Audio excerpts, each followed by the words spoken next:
Hi, everybody. I think we're going to get started. It's 10 o'clock on the dot here on the East Coast. Vagisha, are you ready to go? Okay, perfect. Well, I'm going to just introduce myself quickly, and then I'm going to hand it over to my colleague Shivani to introduce our speaker for today. But my name is Dr. Kelly Masada. I am President and Executive Director of the Open Information Security Foundation. We are the nonprofit organization that oversees Suricata and the community and the amazing team of developers that makes Suricata really the world-class IDS, IPS, network security, wonderful, amazing open source community. Okay, I'll stop gushing now. But we're glad to have you here. If you'd like to connect with us at OISF or the greater Suricata community, we have several channels that you can do that. We have a discourse channel, a Discord chat channel. We have SuriCon coming up, and we'll be posting links to all of those in the chat during the webinar. But without further ado, I'm going to hand it over to Shivani to introduce today's speaker. Hello, everyone. I'm Shivani. I'm a member of the OISF, and I'm going to be your host for the rest of the webinar. Let me introduce to you our guest speaker for today. By the way, this webinar is also brought to you by Women of Suricata, yet another awesome one of the year. And for the speaker today, again, we have a very special guest, Vagisha Gupta, who is a security software engineer at Red Piranha. She was also an Outreachy intern with us, OISF, in 2019. And she worked on Suricata Update, improved the tool and added some features. She is a postgraduate in data analytics and has a growing interest in InfoSec. I'm sure she has a good intro prepared for herself, so I would let her do all the nice, cool things, tell all the nice, cool things about her. So over to you, Vagisha. Thank you, Shivani, for the introduction, and I appreciate your invitation to be a part of this webinar. Okay, let me just go ahead and. Okay, hi everyone. I'm Vagisha. I'm working as a security software engineer at Red Piranha.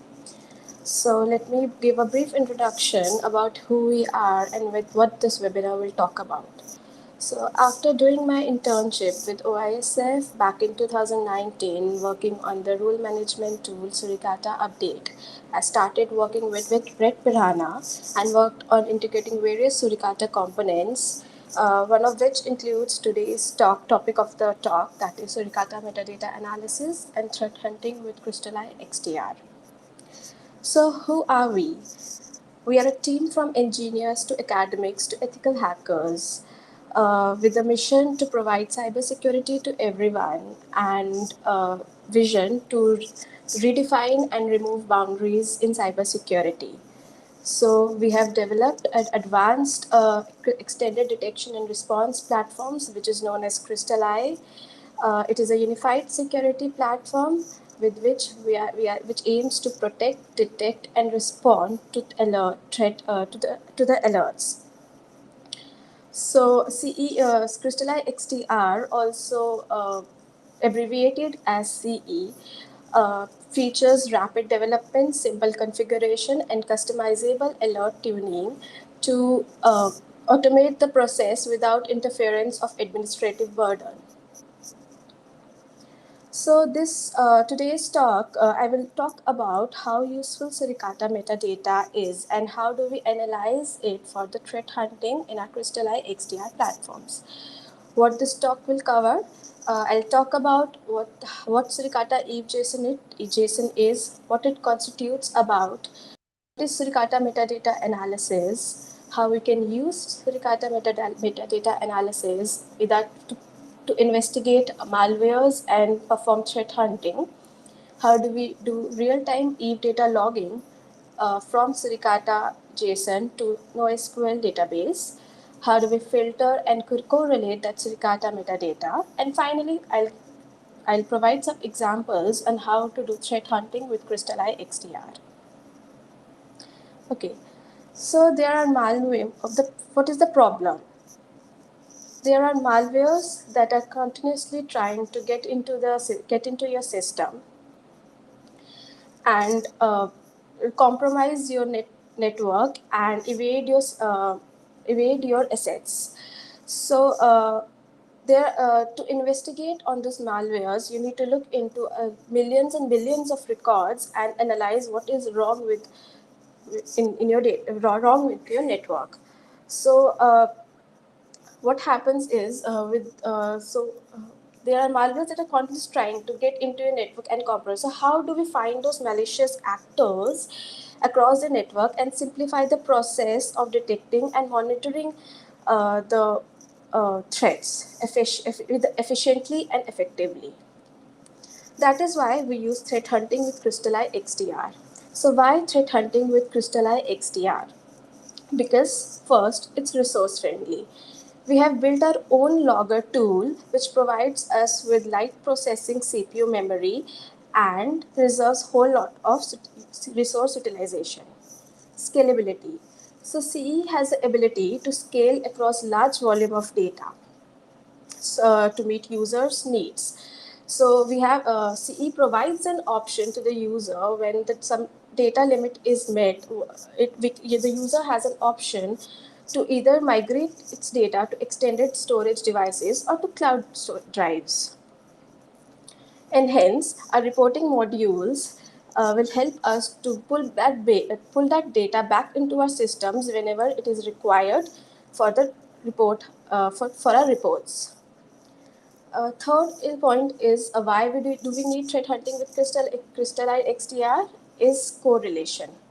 So correlation helps us in simplifying our threat hunting process by analyzing large amount of data and slicing and dicing into small amounts.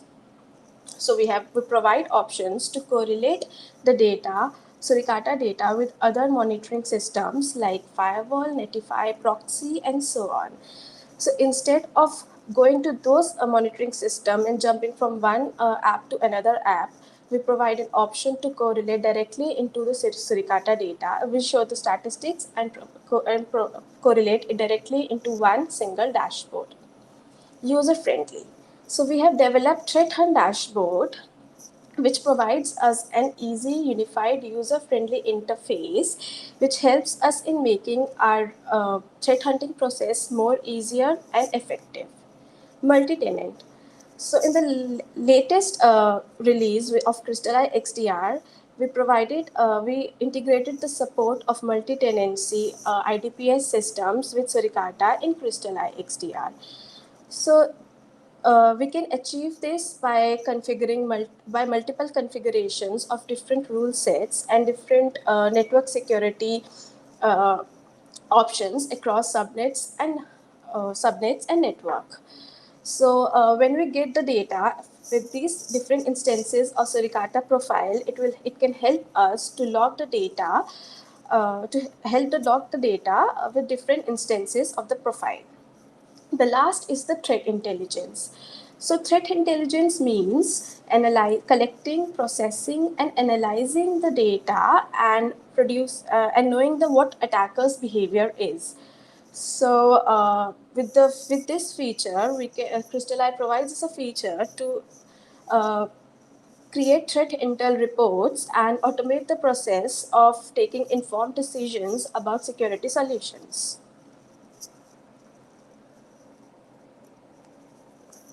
So what Suricata EVE JSON is? Suricata EVE JSON consists of various components which are alerts, anomalies, metadata, file info, and protocol-specific events. Alerts. Suricata uses rule sets that generates alerts. So what are alerts? Alerts work on different patterns of network traffic and traffic behaviors like packet size, packet information, HTTP logs, or any other thing that comes with a packet. So when a rule is hit, an alert that is triggered with the rule is fired and it shows in our systems. Anomalies. Anomalies means packets with unexpected and invalid values. So sometimes packets with unexpected and invalid values are logged into the system, are triggered. So what happens is Suricata helps us in logging those anomalies with the help. Some examples of anomalies can be like incorrect protocol values, or any specific protocol related information which makes the suspicion that there is something wrong with the packet. Metadata. So metadata are additional protocol related key value pairs. These are the key value pairs, comma separated key value pairs, which gives us the information about various protocols. So the metadata is also can also be written with the help of the rules. So we can use the keyword metadata and the key value pairs, like maybe priority, we can set it to low, high, medium, protocol, class type, and classification type of that rule. So once that rule is fired, what happens is that alert or the event type that is generated with that rule, the metadata will also be logged with that particular event or record. So file info. File info means metadata about file. File info constitutes of various properties of files that are logged with the data. It can be file name, file size, or any other hash ID that is associated with the file. So the file info is such parameter which gives just the metadata about the file but not the contents of the file. The last are protocol specific events. So sometimes alerts are not sufficient to find threats in our network.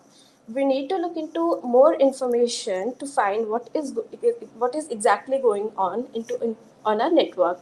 So we look into events, various protocol related events, like if we want to see what is happening when the IP is resolved. So we look into DHCP related events, or if we want to check some other protocol events, we can check it based on the event type and the value that protocol value that came with it. So, for example, DNS, FTP, HTTP, ICMP, etc.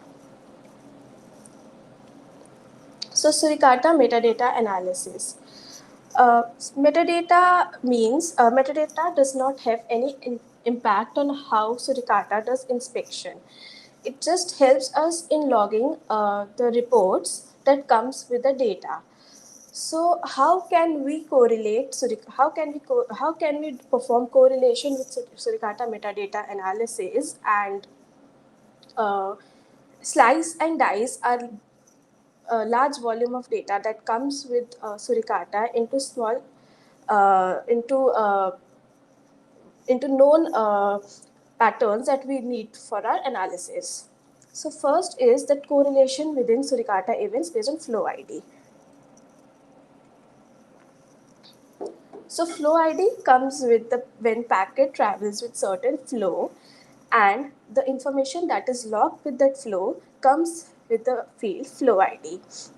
Flow ID means correlation of Suricata events, correlation of data within Suricata events. So if, for example, if some data is logged with the flow ID, any flow ID, it may have other events also logged with the same flow ID, maybe the TCP event, maybe the HTTP event, or the TLS event. The other point for our metadata analysis is correlation with other application logs.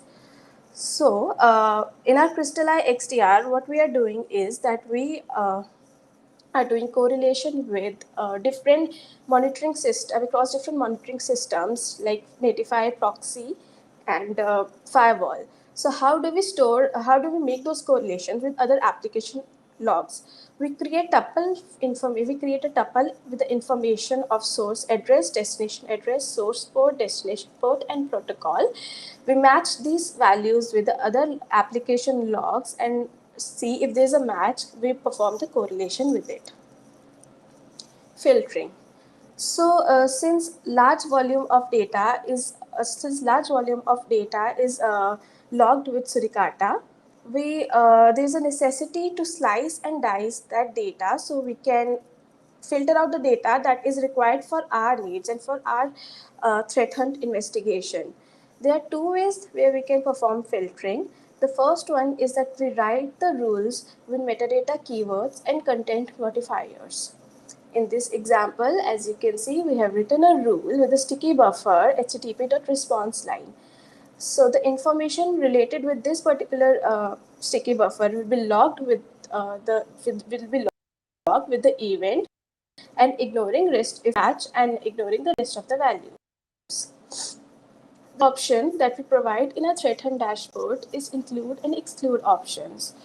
So there can be outliers that we don't want in our investigation, and we want to exclude those options, or maybe we want to check certain field values during our investigations. So we have an option of including and excluding those fields on a threat hunt dashboard. The last is the aggregation.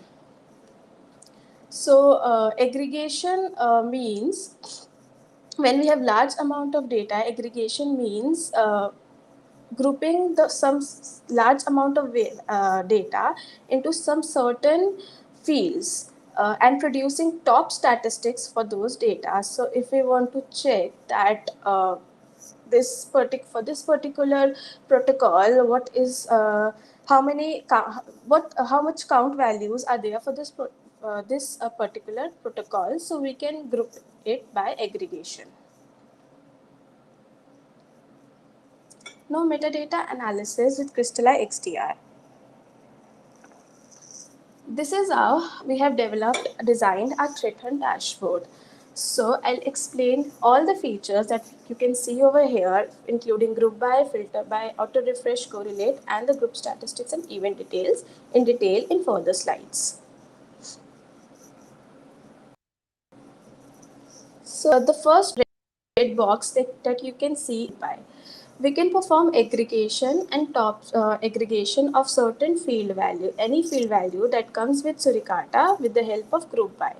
So if we want to, from this example, you can see that we have grouped the data by event type, source IP, and destination port. And corresponding to that, we have produced our grouped statistics with the count of individual event type given in this box. So you can see for the TLS event, we have 47 number of values with these particular details of IP and port. Then comes metadata filtering. So we provide an option to filter the data to include or exclude to find whatever we are looking into a threat hunt investigation. As you can see with this example, that we have filtered out our data with which the destination port is not equal to 53. So for the destination port not equal to 53, we get these results that are shown over here, and this is how we can investigate remove the outliers for port not equal to 53. Then is that we have created query builder with dynamic growth of filters. So Suricata data logs various key values which can help us in finding our adversaries. So with the help of dynamic growth of filters, what happens is we don't have to manually insert any key value over here. With our query builder, there is a dynamic growth of the filter, and any key that gets added to the Suricata logs comes up and shows over here. So if someday a new key value is added to the Suricata log, it will automatically picked up and be shown over here. Next is easy navigation based on top values. So once we have picked our source port, we can find the values associated with that particular key over here. So all the top values that are associated with source key port will be picked up by our query builder and be displayed on the search result. So user can pick any source port that he or she wants to filter the data with. Next is metadata analysis with CrystalEye XDR on the basis of user details. So we have also added the functionality on top of the Suricata data to get the user details based on the source MAC, based on the MAC and IP details. So what happens is that we have either there are two options that we can get these user details. Either the user can map itself in our system with the IP and source associated with it, or we can fetch those details from Active Directory. So in this example, you can see that the list of users has been fetched, and which are admin, report user, test, and Vagisha. So if we want to filter the data, if we know what clients are running on our on our CE, and we want to filter the data based on the user details, we'll simply pick any user from here, say for example test, and the data associated with that user will be displayed in our boxes. Next is real-time fetching of data with auto refresh option. You can see in the red box that we have checked this auto refresh option. So what it does is that uh, it fetches the data in real time at every 15-second interval, and displays the result for that, and continuously displays the result after every 15-second interval on a dashboard. So we don't have to manually, if we don't want to manually see records that are coming into the dashboard, we can simply check this option and let it fetch the data in real time. Next is the correlation option within Suricata, correlation option. So you can see that I have checked this correlate option, and what this correlate option does is that if we want to see what details, what data is correlated with other monitoring apps. For example, you can see from this screenshot that we, after applying these filters, group by fields, and this filter we are getting these details. So here these five details are fetched from our Suricata IDPS system, and these three details are fetched from a proxy system, proxy monitoring app. So correlate option gives us the capability to correlate the data across different apps. So we don't have to jump from one app and check what if we want to check any field associated with other app. We can simply correlate it from here and check what is happening in other apps. Then we have also provided the option to save the template. Once we apply the filters, and if we want to reuse those filters for a threat hunting process, what we can do is we can simply add the filters and save them as templates. So here I have saved these many group by fields and these filter by options, and added it as a test template over here. So what it does is it saves the snapshot of these filters and adds it to a list that is shown here. So here you can see two templates. The first one is test and KIB. So if someday I don't want to manually again enter this filter by options, what I can do is I can simply choose from my list, and I can filter out the results based on that.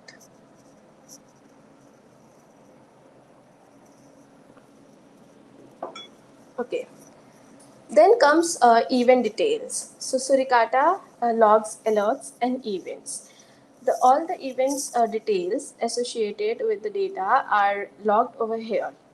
So for all the particular timestamp, you can see the details that are logged here. Now, as you can see, there is an option of profile. So as I was talking that we have integrated the support of multi-tenancy with our system. So what happens is that I have created configured a Suricata profile with the name defaults, and I have enriched my Suricata data and added that profile name on top of that. So that's why it is being shown over here.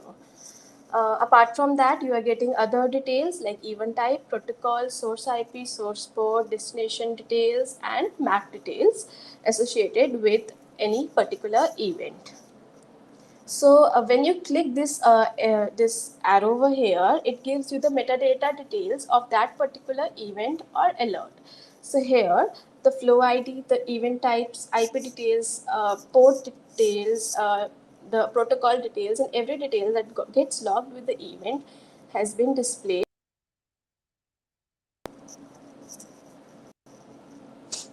Okay, so what is the technical approach of processing, enriching, and logging this EVE JSON data in our CrystalEye XDR platform? So what we have done is that okay, so we have traditional as we know, we are aware whoever is using Suricata, you must be aware the traditional way of logging the data to output destination is by using eve.json file. But Suricata also provides us with additional options to log data to output destination, one of which is Unix stream. So we use Unix stream to read the EVE logs, and we configure our Suricata YAML under the section of EVE log and change the file type to Unix stream instead of regular. What it does is that it ships all the socket data to Unix stream, and at the other end we can have any utility which reads the data and ships it to the output destination. So what do we use as the output destination? From this diagram, you can see that we have created our IDPS logger, which reads the EVE JSON logs from the Unix socket with the help of Suricata service. It does some enrichment on top of that, so we can add any other field that is required for our hunting, or maybe transform the EVE JSON data that we're getting from Suricata according to our needs, and then we write all the data to NoSQL database, that is MongoDB. Now, we have seen many other tools using Elasticsearch as their approach. Why did we go with MongoDB? Because uh, we use MongoDB because for our appliances, we had other application data saved in MongoDB, and we wanted to perform the correlations across different apps easily and in a faster way. So we chose the option of MongoDB. Also, another reason to opt for MongoDB was it was resource friendly and it improved the CPU utilization to greater extent. Okay, so we have also a layered approach to enrich the data that is coming from Suricata EVE JSON.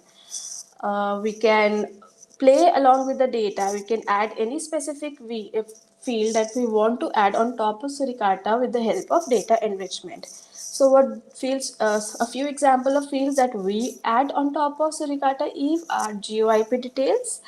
So GeoIP details gives us the details about the source and destination IP4 addresses and the location it has been logged with. We have also added the multi-tenant IDPS profile details, as I showed in my earlier example, that we log the data with the default profile name. So once we configure a Suricata with one instance of profile, we also add that, we also check which profile is it coming from and add the profile name on top of it within our JSON. We add user-based details that we get from Active Directory, or if the user has mapped itself manually based on MAC address and IP address. The other thing that we perform for our data enrichment is that we transform the data. So, for example, if we want to convert the uh, timestamp that we are getting from Suricata based on Unix timestamp, which can help us in better, faster filtering, what we do is that we transform it before we log into the MongoDB database. Now, threat hunting with CrystalEye XDR. Okay, so I'll be showing in further slides how do some examples of network traffic infected with Drydex and Trigbot infection based on a PCAP that I have picked picked. So, what is Drydex, and a little information about what is Drydex and Trigbot infection is that okay. So Drydex formally first seen in 2014, and after that it was replaced by Trigbot infection in later in 2016. What this malware does is that it tries to steal your personal or financial information, or maybe your account credentials, and it sends with the help of when the client tries downloading a malicious file that comes with an email spam to it. So the file that comes with it in the email is has the macro of Microsoft or window details. So a user unaware of the malicious file tries downloading that file, and it gets infected with this kind of malware. So how it gets infected is that an IP address check is performed by the infected Windows host. Then the TCP communication over ports 443, 447, and 449 is established over HTTPS, SSL, and TLS traffic. Then we can see some HTTP requests ending with .png files that downloads the Windows executive files to install Drydex on the client machine, or maybe it itself is a Drydex installer. From this screenshot, as you can see, that initial infection activity. So what is initial infection activity? Uh, so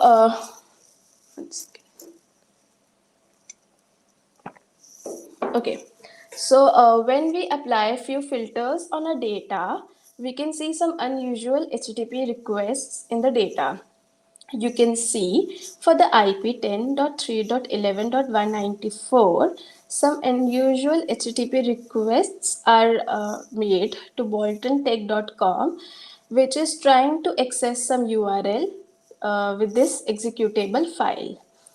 So initial infection activity means when the user tries to download or downloads a malicious file which looks like some Windows executable or maybe some PNG images, but instead downloads the malware itself, which steals its information.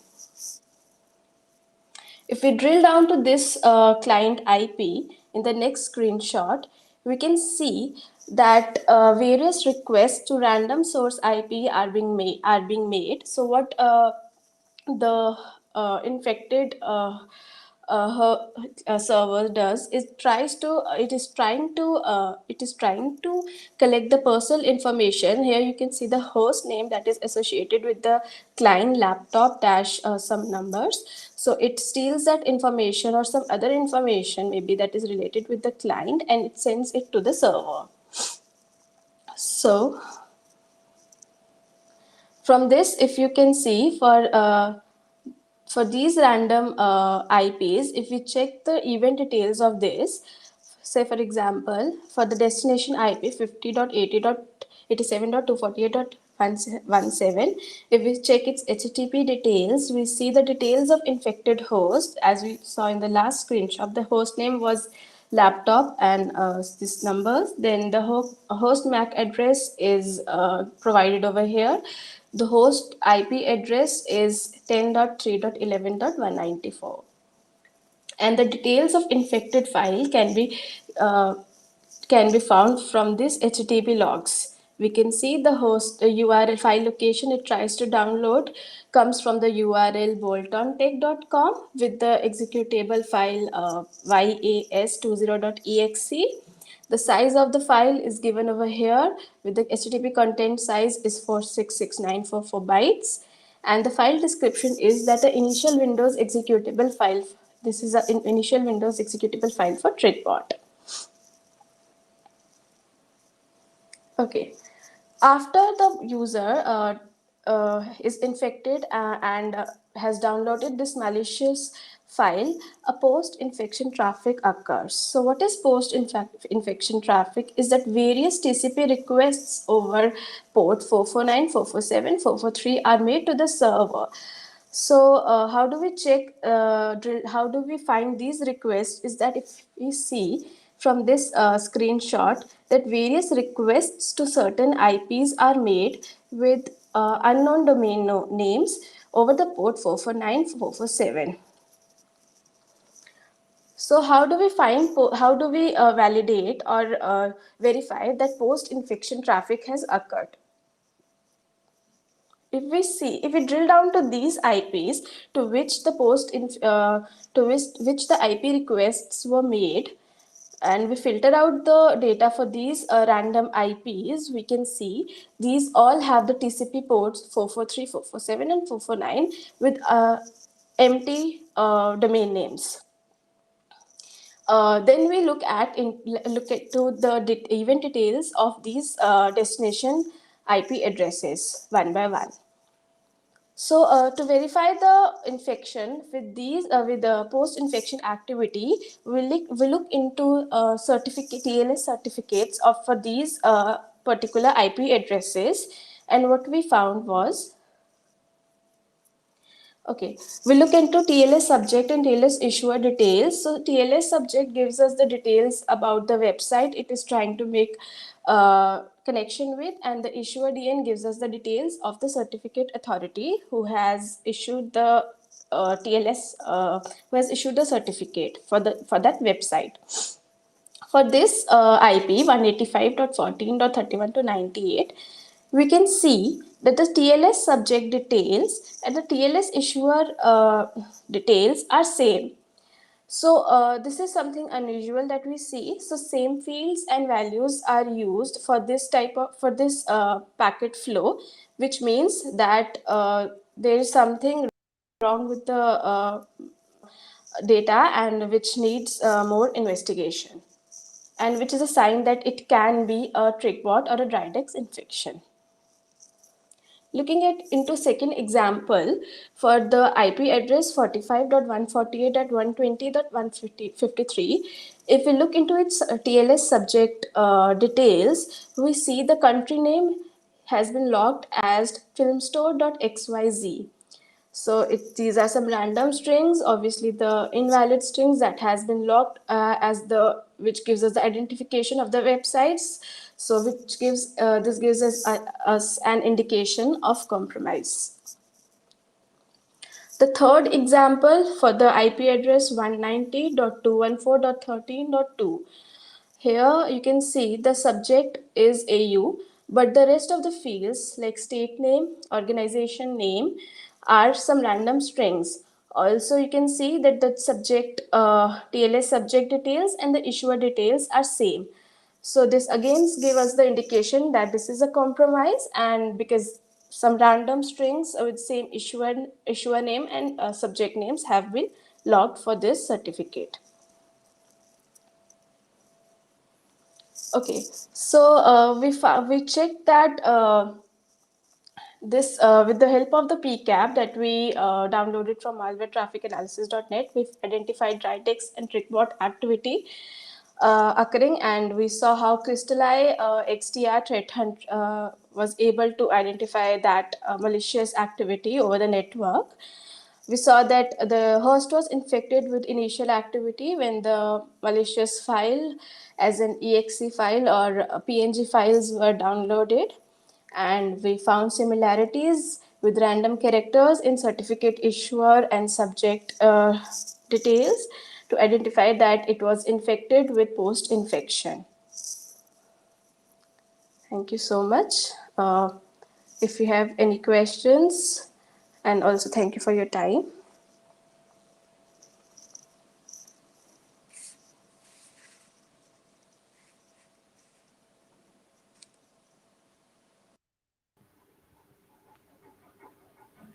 Hello, can you hear me? Yeah, I can hear you. Thank you very much. This was great. And If we have any questions, my colleague and friend Juliana has been monitoring YouTube live stream and LinkedIn live stream chat. So if you have any questions, please post them there and we'll know them. Could you, okay, I think we can stop sharing the screen now, Vagisha. Yeah, so thank you, Ben. There are compliments pouring in for you, Vagisha. So, okay, we'll wait for 5 more minutes, I think, for any questions that might come up.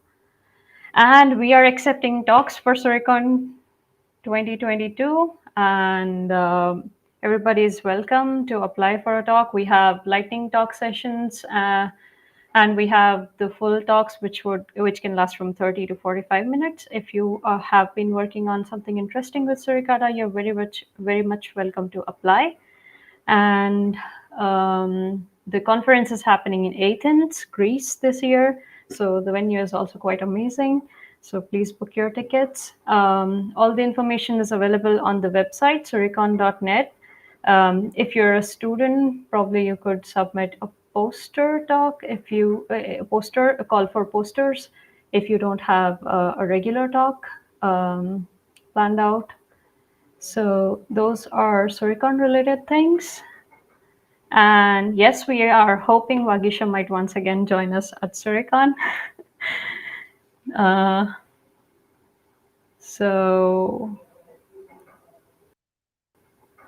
okay, I guess we are good in terms of questions. Kel, do you have anything to add? Nope, I think we're great. Again, this is a webinar presented by the Women of Suricata and the greater Suricata community. So thanks everybody for being here. Vagisha, once again, you are wonderful and amazing. It's great to see you. Well done. And we hope to see all of you at Suricon, or again, visit us in our community chat rooms. I will put it up right here. That's our discourse channel. Come and check it out, and we hope to see you soon.